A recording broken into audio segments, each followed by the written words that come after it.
ধারকদের দুনিয়াতে মিটে দেওয়ার জন্য যতই চক্রান্ত করা হোক না কেন, যতই জুলুম নিজের দৃষ্টি মূল্য চালানো হোক না কেন, আল্লাহ তাআলা তাদের সমস্ত চক্রান্ত নস্বাত করে দিয়ে কিয়ামত পর্যন্ত কোরআনের ধারক বাহক, কোরআনের নুরানি কাফেলার সদস্য বর্তমান আছে, পিছনে ছিল, কিয়ামত পর্যন্ত থাকবে। এই যে আল্লাহ সেভাবে সিদ্ধান্ত। মুহতারাম হাজিরিন, আমাদেরকে আল্লাহ তাআলা না চাইতেই এই কোরআনের ধারক ভাগ বানিয়েছেন। কোরআন দান করেছেন আমাদেরকে। আল্লাহ রাসূল সাল্লাল্লাহু আলাইহি সাল্লামকে যেভাবে সমস্ত নবী ও সরদারি দান করেছেন, নেতৃত্ব দান করেছেন, সাইয়্যিদুল আম্বিয়া, ইমামুল আম্বিয়া, সমস্ত নবীদের ইমাম যেরকম বানিয়েছেন, অনুরূপ ভাবে আল্লাহ তাআলা সমস্ত উম্মতের মধ্যে, পিছনে যত উম্মত হয়েছে সমস্ত উম্মতের মধ্যে আমাদের সাইয়্যিদুল উম্মাহ, সর্বশ্রেষ্ঠ উম্মত হিসেবে আল্লাহ আমাদের গ্রহণ করেছেন। সুবহানাল্লাহ। এজন্য আল্লাহ আমাদেরকে কোরআন দান করেছেন। কোরআন যেমন শ্রেষ্ঠ, নবী যেমন শ্রেষ্ঠ, তেমনি কোরআনের ধারক ধারক কি হবে? শ্রেষ্ঠ হবে। এই কোরআনকে মুখের ফুটতে নিভে দেওয়া যাবে না। কোরআনকে জুলুম নির্যাতন করে যত রকম চাপ সৃষ্টি করা হোক না কেন, কোরআনের ধারক বাহকদেরকে, কোরআনের পাখিদের জবানগুলোকে আটকে রাখা যাবে? কোরআনের জবান, পাখিদের জবানগুলো আটকে রাখা যাবে না। ইয়া আইয়ুহাল্লাযীনা আমানু হাল আদুল্লুকুম আলা তিজারাতিন তুনজীকুম মিন আযাবিন আলীম। হে ঈমানদারেরা, আল্লাহ বলেন, হে ঈমানদারেরা, আমি কি তোমাদেরকে এমন ব্যবসার কথা বলবো, এমন তিজারতের কথা বলবো, এমন ইনকাম সোর্সের কথা বলবো, তুনজীকুম মিন আযাবিন আলীম, যে ব্যবসাটা, যে তিজারতটা তোমাদেরকে যন্ত্রণাদায়ক শাস্তি থেকে রক্ষা করবে। আল্লাহ বলেন, হে আমার ঈমানদার বান্দারা, তোমাদেরকে এমন পথ বলে দিব, এমন ব্যবসা কথা বলবো, যে ব্যবসাটা তোমাদেরকে যন্ত্রণাদায়ক শাস্তি থেকে, আযাব থেকে তোমাদেরকে নিষ্কৃতি দান করবে। সে কাজটা কি? ব্যবসাটা কি? তুমিনুনা বিল্লাহি ওয়া রাসূলিহি, তোমরা আল্লাহ বিশ্বাস করবে, রাসূলকে বিশ্বাস করবে। তোমরা আল্লাহকে বিশ্বাস করবে, রাসূলকে বিশ্বাস করবে। আল্লাহ যেমন চিরন্তন, আল্লাহ যেরকম কিয়ামত পর্যন্ত কোরআনকে অবশিষ্ট রাখবেন, রাসূলকে কিয়ামত পর্যন্ত রাসূল হিসেবে আল্লাহ রাখবেন, তেমনি রাসূলকে যারা বিশ্বাস করবে, আল্লাহকে যারা বিশ্বাস করবে, এক নম্বর ব্যবসা হলো আল্লাহকে বিশ্বাস করা, রাসূলকে বিশ্বাস করা, কোরআনকে বিশ্বাস করা, রাসূলের অনুসারী যারা রয়েছেন এদেরকে বিশ্বাস করা। وتجاهدون في سبيل الله بأموالكم وأنفسكم। এক নম্বর হলো তোমরা আল্লাহকে বিশ্বাস করবে, রাসূলকে বিশ্বাস করবে। দ্বিতীয়ত হলো, আমি আল্লাহ তোমাদের যে সম্পদ দান করেছি, সম্পদ দিয়েছেন কে? সম্পদ দিয়েছেন আল্লাহ। আমাকে আপনাকে জান দিয়েছেন কে? আমাকে আপনাকে জান দিয়েছেন আল্লাহ। আমার শরীরে, আপনার শরীরে শক্তি দিয়েছেন কে? আল্লাহ। আল্লাহ দেওয়া জান দিয়ে, আল্লাহ দেওয়া মাল দিয়ে, আল্লাহর রাহে কোরআনের শত্রুদের সাথে, ধর্মদ্রোহীদের সাথে, কোরআনের বিদ্বেষ প্রদর্শনকারীদের সাথে যুদ্ধ করা, অর্থাৎ তাদের বিরোধিতা চলা। তুজাহিদুনা ফি সাবিলিল্লাহি বিআমওয়ালিকুম ওয়া আনফুসিকুম।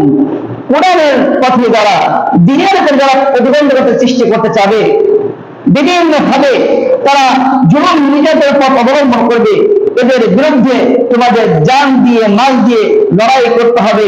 এইটাই হলো তোমাদেরকে যন্ত্রণার শাস্তি থেকে বাঁচার একটা বড় উপকরণ, বড় উপায়। যালিকুম খায়রুল লাকুম ইন কুনতুম তা'লামুন। আল্লাহ বলেন, হে বান্দারা, এটাই তোমাদের জন্য কল্যাণকর, যদি তোমরা বুঝতে পারো, যদি তোমরা অনুধাবন করতে যদি পারো, এইটাই তোমাদের জন্য কল্যাণকর। এসে যখন তোমাদের কল্যাণ দেওয়া হবে, পরকালে তোমাদের মুক্তি দেওয়া হবে। কাজ দুটো, একটা বিশ্বাস করতে হবে তাকে, আল্লাহকে, রাসূলকে বিশ্বাস করতে হবে, এবং আল্লাহ দেওয়া জান মাল দিয়ে আল্লাহর রাহে যারা ক্ষুধার্ত হতে পথ অবলম্বন করেছে, এদের বিরুদ্ধে লড়তে হবে। আল্লাহ রাসূল সাল্লাল্লাহু আলাইহি ওয়াসাল্লাম আরেকটা হাদিসের মধ্যে বলছেন, যে ব্যক্তি কোনো অন্যায় কাজ দেখে, কোন গুনাহের কাজ দেখে, সর্বপ্রথম সে এটা হাত দ্বারা প্রতিহত করবে, হাত দ্বারা প্রতিহত করবে, ওইটা মিটে দেওয়ার চেষ্টা করবে, ওইটাকে নষ্ট করে দেওয়ার চেষ্টা করবে। যদি এখনো ক্ষমতা নেই, গুনাহের কাজ চলছে, গুনাহের সিদ্ধান্ত চলছে, সে হাত দিয়ে মেরে দিতে পারবে না, তাহলে দ্বিতীয়ত হলো ফাবিলিসানিহি, জবান দিয়ে প্রতিবাদ করতে হবে। যদি অন্যায় পথে যদি চলে, গুনাহের পথে যদি চলে, তাহলে রাসূল সাল্লাল্লাহু আলাইহি ওয়াসাল্লাম বলেন তোমাদের দ্বিতীয় পর্যায়ের কাজ হলো সেটা জবানে দ্বারা প্রতিবাদ করা। যদি তুমি দেখো তোমার এলাকার মধ্যে, তোমার থানার মধ্যে, তোমার দেশের মধ্যে অবিচার হচ্ছে, অন্যায় হচ্ছে, জুলুম হচ্ছে, সর্বপ্রথম হলো তোমরা হাত দিয়ে এটা প্রতিবাদ করার চেষ্টা করবে। তা যদি না পারো তোমাদের জবান দিয়ে এটা প্রতিবাদ করতে হবে। আর এটা তোমাদের সামর্থ্য হলো না, ক্ষমতা হলো না জবান দিয়ে প্রতিবাদ করা, ভাবি কলবিহি, অন্তর বিশ্বাস কি করতে হবে? ঘৃণা করতে হবে। ঈমান, আর এইটা হচ্ছে ইমানের সর্বনিম্ন দুর্বল ইমানের পরিচয়, যে এটা হাত দিয়ে প্রতিহত করতে পারলো না, জবানও খুলতে পারলে না, অন্তর দিয়ে কি করতে হবে? ঘৃণা করতে হবে।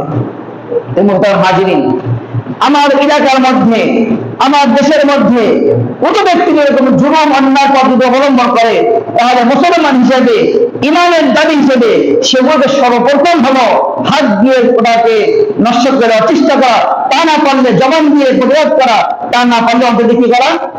ঘৃণা করা। আজকে আমরা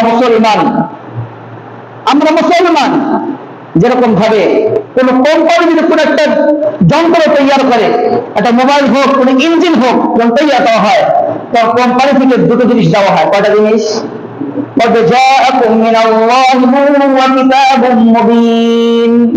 আল্লাহ বলেন হে আমার বান্দারা, তোমাদের কাছে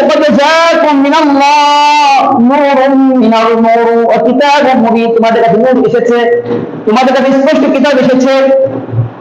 অর্থাৎ দুনিয়াটা কার? আল্লাহ। দুনিয়াটা আল্লাহ, দুনিয়া মেশিন হচ্ছে আল্লাহর মেশিন, মানব মনে এটা আল্লাহর মেশিন। এই মেশিন কিভাবে চলবে, দুনিয়াটা কিভাবে চলবে, যেভাবে কোম্পানিওয়ালা মেশিনটা কিভাবে ভালোভাবে চলতে পারে, এই জন্য দুটো জিনিস তার পক্ষে ধার্য করা হয়। একটা হলো গাইড বুক, মেশিনে কোথায় তেল দিতে হবে, কোথায় মোবাইল দিতে হবে, কিভাবে চালাতে হবে, কত ঘন্টা তাকে রেস্ট দিতে হবে, কিভাবে কোথায় পানি দিতে হবে, এই ডিকশন যেটার মধ্যে থাকে গাইড বুক দেওয়া হয় একটা। আরেকটা কি দেওয়া হয়? ইঞ্জিনিয়ার দেওয়া হয়, যে এই ব্যক্তি পরামর্শ ক্রমে যে মেশিনের মধ্যে চালানো হয়, তাহলে মেশিনটা দীর্ঘস্থায়ী হবে, দীর্ঘদিন ধরে ব্যবহার করা যাবে। এখন যদি মনে করি যে কোম্পানি যে আমাকে দুটো জিনিস দিল, গাইড বুক দিল কোম্পানি, ইঞ্জিনিয়ার দিল কোম্পানি, আমি ইঞ্জিনিয়ার কথা শুনলাম না, গাইড বুকের বিষয় মানলাম না, আমার মেশিন ইঞ্জিন কি বেশি দিন চলবে? মানব নামক ইঞ্জিন, পৃথিবী নামক ইঞ্জিন, এটা কার নির্দেশে চলতে হবে? আল্লাহ বলেন হে মানব মন্ডলী ইঞ্জিন, হে দুনিয়াবাসী ইঞ্জিন, তোমাদের স্বার্থের জন্য কেমনে চলে তোমাদের শান্তি আসবে, কোন পথে চললে তোমাদের বিপদ আসবে, এইটা বোঝার জন্য, জানার জন্য তোমাদের সামনে কোরআন দিলাম।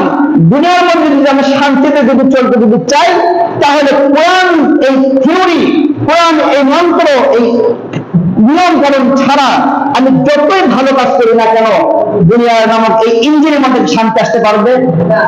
রাসূল সাল্লাল্লাহু আলাইহি ওয়াসাল্লাম আদর্শ ছাড়া আমি যত ভালো হওয়ার চেষ্টা করি না কেন, শান্তি আসতে পারবে?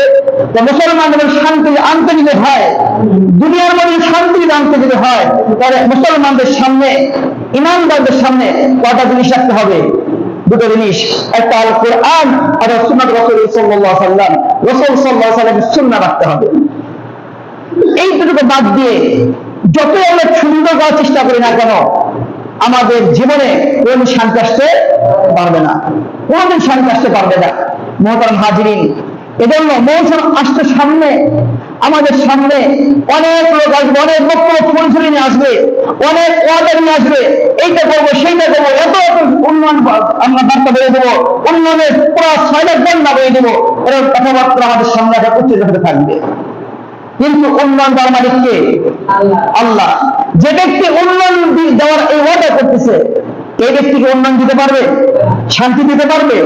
যা হোক, আমাদের বুঝে নিতে হবে, বুঝতে হবে, আমাদের কখনো এরকম কোন ব্যক্তির কথায় কোরআন এবং সুন্নাহ বিরোধী, কোরআন এবং সুন্নাহ যেটা মানে না, যেটা সমর্থন করে না, এরকম কোন উক্তি, কোন কথা আমরা মুসলমান ইমামে মানতে পারি না।